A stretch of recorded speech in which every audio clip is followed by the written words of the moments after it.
وهنا زي ما قلت لكم، اهلا بكم في مساء الخير عليكم مطبخ ست البيت. زي ما قلت لكم امبارح انا متبله فراخ. بصوا منزله الدم بتاعها ازاي. كانت امبارح كانت الميه صافيه. بصوا هنا اهي الميه بتاعتها احمرت خالص اهي. هنعمل فيها ايه؟ هنصفيها وهنعمل لها الدقيق. انا جايبه لها دقيق اهو بالنشا، وجايبه توم باودر وبصل باودر، وغير بقى البهارات اللي هتتحط. هنحط هنا الدقيق، هولع على الزيت يسخن قوي.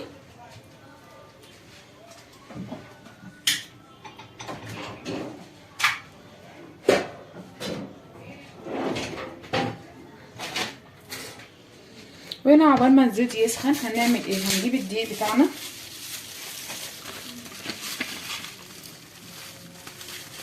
كده نفتحه، وهننزل كميه دقيق حلوه مع معلقه نشا مع معلقه توم باودر وبصل باودر كده. مش هكتر، ولو احتجت هحط تاني. النشا دي بتخليها مقرمشه وبتخليها كريسبي حلوه قوي يعني. برضو بمقدار معلقه كده، وتوم باودر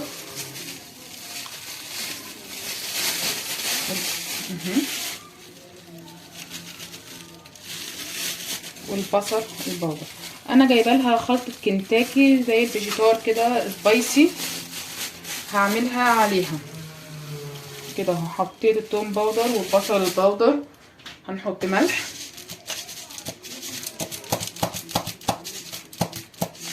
هنحط كمون وفلفل اسود. ادي الفلفل، مش هكتر كده. وهحط برضو كمون، وهجيب طبق فيه ميه ساقعه من التلاجة.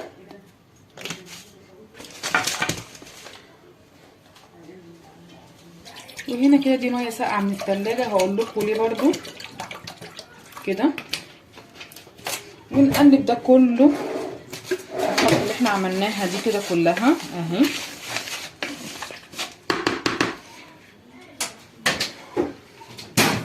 هكون مصفيه الفراخ.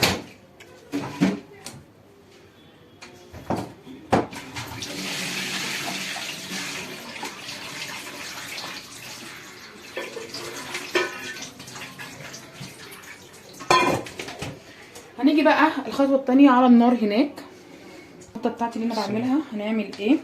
بجيبها كده بطرها بالدقيق كده اهي، وبعد كده بديها صدمه في الميه الساقعه كده كده، مش قوي عشان الدقيق ما ينزل، وارجع اديها في الدقيق تاني كده وانفضها قوي من الدقيق واديها تنزل. اول ما بص ايه سخن تاني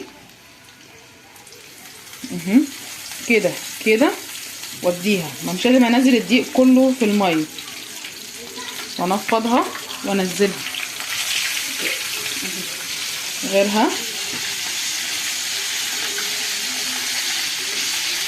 كده. قلت هعمل كذا حته عادي وهعمل كذا حته سبايسي، هوريكم برضو وانا بعمل السبايسي ازاي كده اهي.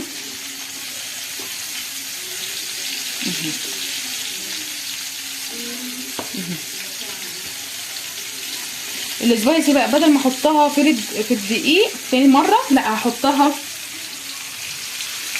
بس كده واسيبها بقى. هدي عليها النار شويه واسيبها. نيجي بقى عبال ما تاخد اول رصه تيجي تتعامل مع بعض نعمل الرز. هغسل البصله وارجع لكم. وهنا كده اهو عملت قطعت بصل الرز وغسلت الرز ركنته.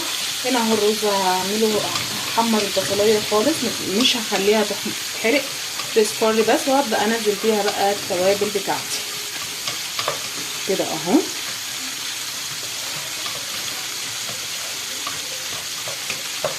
هسيبها لغايه ما تحمر معايا. وهنا الفراخ انا نقلتها على عين صغيره شويه عشان تستوي براحتها ما تبقاش نيه معايا.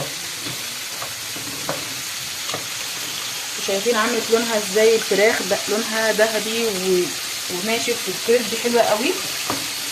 انا سايباها براحتها اول دور ده. وهنا برضو ايدي لسه في البصله اهي. اول ما تبدا تصفر هنزل بيها بمعلقه سكر كاري وكركم كده اهي خلاص بدأت تعمل معايا. هنزل بقى بالكاري والكركم.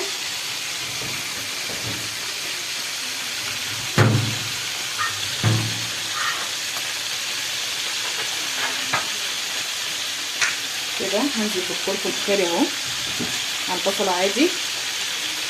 هنزل بالكركم بتاعي كده. هنزل بشويه ملح اهو، وهنزل بسنه سكر.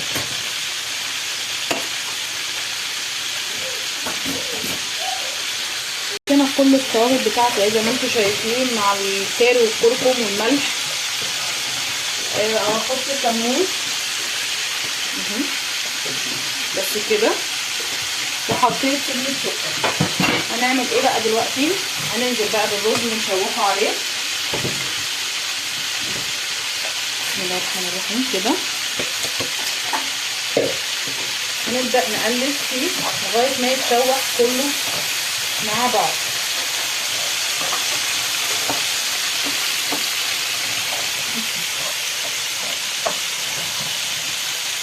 دي طريقتي في الرز مع الكنتاكي. في ناس ممكن تعملها طريقة تانية.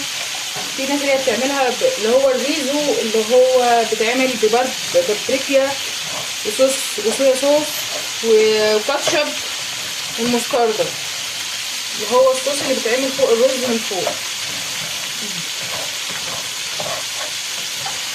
كده اهو. ندخل كله في بعضه، وبعدين ايه بقى هنسقيها ميه ونغطيها.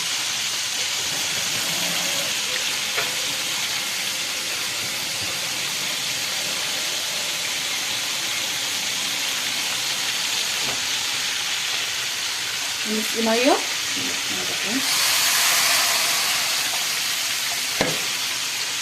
كده ونسيبها بقى لغايه ما تتشرب معايا واغطيها كده اهو، واسيبها براحتها. وهشوف هنا الفراخ لسه خالص نيه عشان انا حطاها على عيني الصغيره سايباها براحتها خالص. لسه في كفرات متعملتش.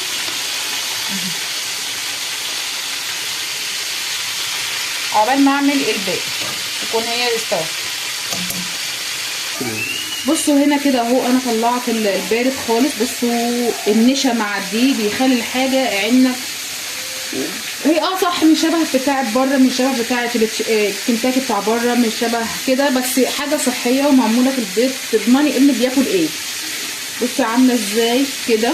وهنا اهو على النار انا حطيت السبايسي اهو، وده معلقه انا موقفاه كده ان في جنب ني، جنب مش جايله زيت، موقفاه بس كده يستوي بعدين هعدله. وهنا الرز اهو، بصوا الرز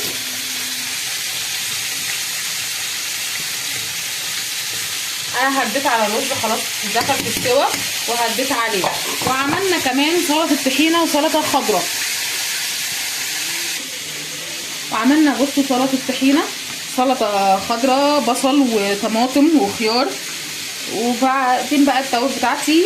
هنا الطحينه بصوا انا عملتها بطريقه يعني غير انا كنت بعمل اللي هي دي مع الطحينه وخلاص، لا انا عملتها بطريقه جبت عيش ابيض شامي وحطيته في ميه لغايه ما يبقاش خالص، وطلعته عصرته في الكبه وضربته ونزلت بقى عليه بالطحينه مع التوابل بتاعتي ملح وفلفل وكمون، وطالع معايا بالمنظر ده زي بتاع الحاتي بره بتاع الكفته. انا هنا بقى السبايسي وهوريهولكوا بعد ما يطلع السبايسي. وهنا اهو كده الفاينل النهائي بتاع الاكل. بصوا ده السبايسي بس عامل ازاي مقرمش وحامي وده الرز بتاعي المبهر ريحته حلوه جدا مع السلطه الخضراء. وهنا الطحينه، وانا قلت لكم الطحينه عملناها ازاي دوت، هقول لكم برده طريقته اللي هو الكنتاكي ده، هقول لكم محلوله عمل ازاي. قبلها بيوم لازم يقعد في الثلاجه 24 ساعه. تقطعي الفراخ 8 قطع وتحطيهم في 5 اكياس مرقه دجاج فوريه، توم باودر، بصل باودر بس، وسيبها في الثلاجه لغايه بقى ما تيجي تقليها. تجيبي دقيق بنشا بتوم باودر بالتوابل بتاعتك كلها، وبعد كده في الدقيق، بعد كده في ميه ساقعه، بعد كده نرجع تاني في الدقيق اللي هي دي. بصوا عامله ازاي معانا مقرمشه وحلوه جدا. بعد كده السبايسي في الدقيق، بعد كده في الميه، بعد كده في خلطه السبايسي بتاعتي. يا رب يكون الاكل بتاعي النهارده يعجبكم. دي طريقتي في الاكل. بصل كده هي الرز بالبصل بتاعي زيهم بالظبط، يعني كيلو كركم مع الطحينه مع السلطه الخضراء. وما تنسونيش بقى في اللايكات والكومنتات والاشتراك في القناه عشان يوصل لكم مني كل جديد محبين مطبخ ست البيت.